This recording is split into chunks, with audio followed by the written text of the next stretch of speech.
The NERC Flooding from Intense Rainfall programme is a 5-year programme which has been funded to improve predictions of floods from intense rainfall. At the moment in the UK, flood damage costs about £1.4 billion a year. And in the future, things are going to get even worse because of climate change, but also there's an increasing vulnerability of infrastructure.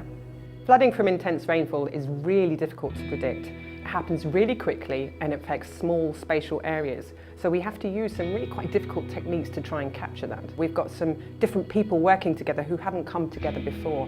And that's given us a new perspective on this issue of flooding from intense rainfall.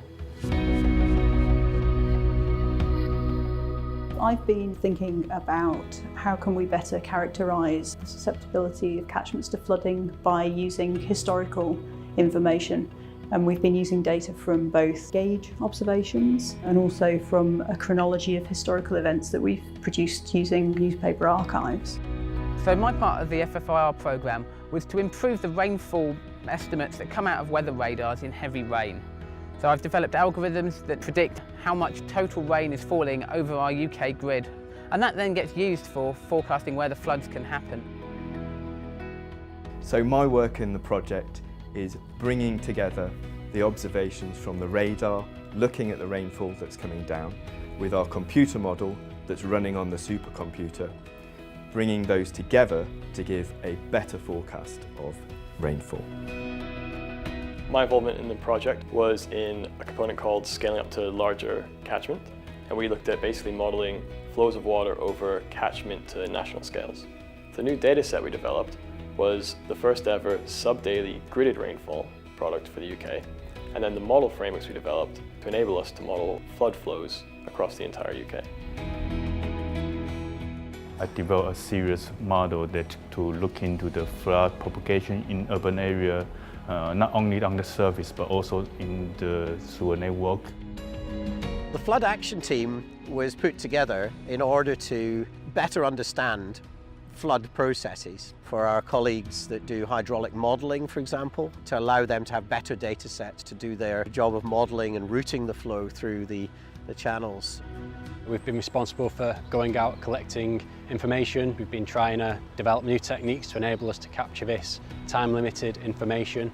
So we've been using unmanned aerial vehicles, quadcopters and IP cameras. You can look at the radar and say, okay, it's raining now, but if you're interested in what's going to happen in a few hours' time, then you can do better by combining that with our weather forecast model. So we've been working with communities to understand what they need from flood forecasts and flood planning to help them become more resilient. We are looking at social media. That contains valuable information that we can use quantitatively. The next step is to provide the tools that communities themselves can really understand how their catchments work and how to better manage them to reduce flood risk in the future.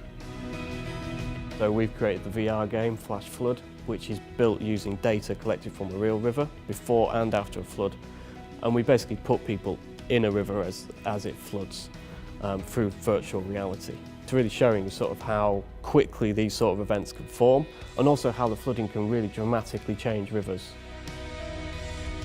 If we think about an end-to-end forecasting chain, it quickly becomes apparent how important the integration through the FFIR project is to kind of link together all of these different components, and how important the data collection element of the project has been to support these aspects.